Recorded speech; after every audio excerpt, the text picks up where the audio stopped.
Naruto Shinobi Striker has teased that more DLC is coming. They showed this at the end of Ishiki's trailer, and overall that just means that more Shinobi Striker content is coming, but what content exactly? From the sounds of it, it's another season of DLC characters, not only because they teased this at the end of the trailer, but also because of some previous leaks, and they've changed the character select screen in-game. They've shrunk the portraits so we can fit more characters at the bottom there. So today, we're gonna talk about how many characters will Season 6 have, which characters are they, and when can we expect these characters to be dropping. But more importantly, Season 5 was probably the best season so far, and it had nothing to do with the characters. It was the best because we got 3 whole new maps, which was a much needed addition to the game. So what can we expect in terms of content for Season 6 as well, in addition to the characters? Let's talk about it. So first of all, how many characters will Season 6 have? For that, we're gonna have to look at the past. When Baryon Mode Naruto came out, the character select screen was completely filled up. There was no more space for any more characters. By the way, thank you for sending me the screenshot on Twitter. I had 0 footage of this. So the character select screen went from completely full into this, which is what happened when Ishiki came out. They had to resize the portraits for him to fit. Now, at the point of Ishiki's release, the team already knew they had more content coming. So what they did was they planned ahead. They left enough space in the character select screen for the characters of Season 6, which means Season 6 will only have 3 characters. Except that's not the case at all. Do you think they can plan ahead? No! They didn't even leave enough space for all the characters of Season 5. They had to shrink the portraits for the character select screen mid-season. They're just putting a band-aid on the character select screen and they're like, oh, we'll figure it out later. Or they know exactly what they're doing, they just don't want to spoil how many characters Season 6 will have.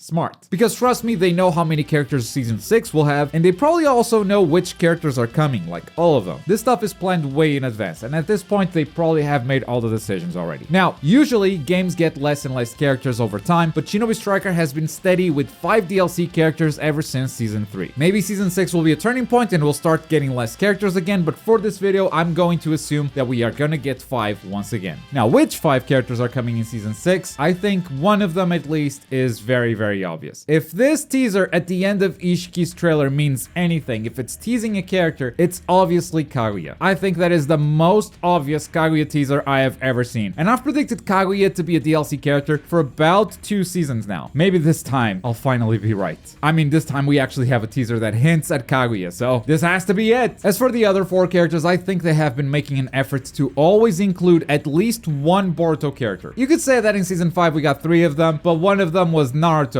and the other one was Konohamaru. Ishiki was the only pure Boruto character we got. In Season 4, we got Kawaki. In Season 3, we got Boruto. So, I don't think that trend is going to change. I think we mostly are gonna get Naruto and Naruto Shippuden characters. Boruto will still be a minority, but they will at least try to include one Boruto character during the entire season pass. And I think for this season, a character that makes a lot of sense is Momoshiki. If you watch Boruto, you know that Momoshiki is basically the beast inside of Boruto. The same way that Kyuubi was the beast inside of Naruto for a while, but in this case, it's not a giant fox, it's a member of the Moon Clan, and could very well be a playable character. Besides, I think the Boruto movie, where Momoshiki is from, still caught some of that peak Naruto popularity before Boruto ruined everything with filler hell. So out of everything Boruto, I can see them going that route. Other than that, the only hype Boruto characters I can think of are Time Skip Boruto and Kawaki. Not that Boruto doesn't have other good characters, they absolutely do, but since the popularity of Boruto is they've done nothing but main characters so far, and if they keep going with that trend, Time Skip Boruto and Kawaki are kind of the only options they have. But I do think it's too soon for that, so maybe we'll see them in Season 7. I also think they like throwing a curveball every now and then. They like releasing that one character that no one is expecting that throws every prediction out of the window. In Season 5, we had Temari. In Season 4, we had Sakura. And for this season, they might give us someone that was data mined a long time ago. Now, this data mine happened all the way back in Season 2. And since then, a lot of these characters have come out. The only ones we're missing from this data mine are Shino, Tenten, Kiba, and Sasori. One of them could be the curveball of Season 6. And given the Kaguya teaser we just saw, maybe the 4th Ninja War theme applies to more characters than just Kaguya. So my bet would be on Kiba being the surprise DLC character this time around. Also on the 4th Ninja War theme, we might be getting another version of Obito. He's a very requested character. People really want to see that 10 Tails Sage mode. Similar to how Madara was a DLC character in Season 1 and then in Season 5 we got Madara 6 Pats, Obito could follow a similar pattern. And because this DLC roster is full of villains, Kiba is just sitting there kind of alone on the good guy side. I mean, maybe you can count Obito. He did come around eventually, but it still has that villain energy for me. I bet a DLC that would absolutely sell like crazy would be Edo Minato. Minato himself is one of the most popular characters in Naruto, and just like Itachi, I bet a resurrected version of him would absolutely sell like crazy. And the developers know this. Besides, we got 2 cool jutsu and an ultimate for Minato back on season 1. But I feel like there are still a lot of possibilities to explore with what he did in the show, especially during the 4th Ninja War with a QB cloak. Besides, if he comes to the game as another class type, maybe heal types can finally get some teleportation jutsu, you know? That would be ridiculous, but probably a lot of fun. I think there's a lot of potential there, but there you go. That is my season 6 prediction in case we get 5 characters in total. This is a prediction, not a wish list. If it was a wish list, I would definitely put Kimimaro in there. But I would be okay if we actually got less characters in this season, as long as we get other types of content. For season 5, we got 3 maps, which was absolutely incredible, and in a way, it feels like they were paving the way for a new game mode during season 6. The last time they added a game mode was the survival exam back in 2018. If they bring us something new, I think everyone would be okay with getting less characters in the season. I think something that's been very requested is a 1v1 game mode. Something that's like best of 3 games and players can switch loadouts between rounds. But 1v1s are surprisingly satisfying in this game, especially since a lot of jutsu are built for team battles and a lot of them don't make sense in a 1v1 scenario. I think a 1v1 mode is still okay because even if you discard those jutsu, you still have so many others that still make sense. So yeah, 1v1 definitely a community favorite, and it would be an easy win for Shinobi Striker. Another idea is the complete opposite. Let's make a battle royale, but a unique battle royale with its own Shinobi Striker twist, like the survival exam in the Forest of Death. You join as a team of 3, you get a scroll type, and you're looking for the other scroll type which another team will hold. Once you have both, make it to the center of the map and try to not be eliminated on the way there. Shinobi Striker is already a very unique game with how it balances movement and combat. Adding a battle royale type mode, it would definitely revamp its popularity. It would also be incredibly unique. That said, my only concern, sometimes the servers are kinda rough with 8 players. I wonder what would happen with like 24. And my third idea is honestly something that's been missing from the game for a very long time, and that is custom lobbies with spectator mode. Yep, I will keep bringing up custom lobbies every season. We need to be able to invite a group of friends and then play against them. And if on top of that, we are able to invite other people to spectate those matches, we can organize events and get together to watch some high-level Shinobi Striker. I don't think we know what high-level Shinobi Striker is. A competitive scene already exists, but for it to mature a little bit more, I think we need these tools, because these players could be practicing a lot more, discovering new meta, if only we had custom lobbies. Besides, this competitive scene is absolutely terrible as a spectator experience, and it's not the community's fault. They're doing the best with the tools they have, but the best way to spectate a competitive match is to screen capture 2 Twitch streams or something. You just capture another player's stream and then you try to manage that as best as you can. It's really scuffed. Besides, for 2 teams to find each other, they just have to queue for matchmaking and pray the game matches them together. They're also gonna get a random game mode out of that. Let us create a lobby, set the game mode, and invite spectators. I promise you, the community would carry this game so much harder if we only had the tools. Even I would be putting on Shinobi Striker events. I promise you. Now, it seems like I'm asking for a lot. These are 3 very expensive ideas, but I'll actually just be happy with one of them. If we see a 1v1 mode, a battle royale, or custom lobbies, I'll be super happy. As for when will Season 6 be dropping, I can only give you a guess for now. But since this is the 6th season, we can look at how they handled past seasons and figure out when to expect the next season to drop with a certain degree of confidence. So Kawaki, the last character for Season 4, came out on February 4th, 2022, and Madara, the first character from Season 5, came out on June 10th. That is a 4-month gap. If we look at the season before, Boruto, the last character from Season 3, came out on April 9th, and only 2 months later, we got Season 4 with Sakura. But the season before that, from Season 2 to 3, we also had a 4-month period, and the same happened between Seasons 1 and 2. So I think we can safely call that 2-month gap kind of an anomaly, a good anomaly, but an anomaly nonetheless, and say that we should expect the next DLC in about 4 months. Of course, before that happens, we'll get a trailer, possibly some announcements, and a better idea of when to expect it. But for now, my prediction is Season 6 will start in June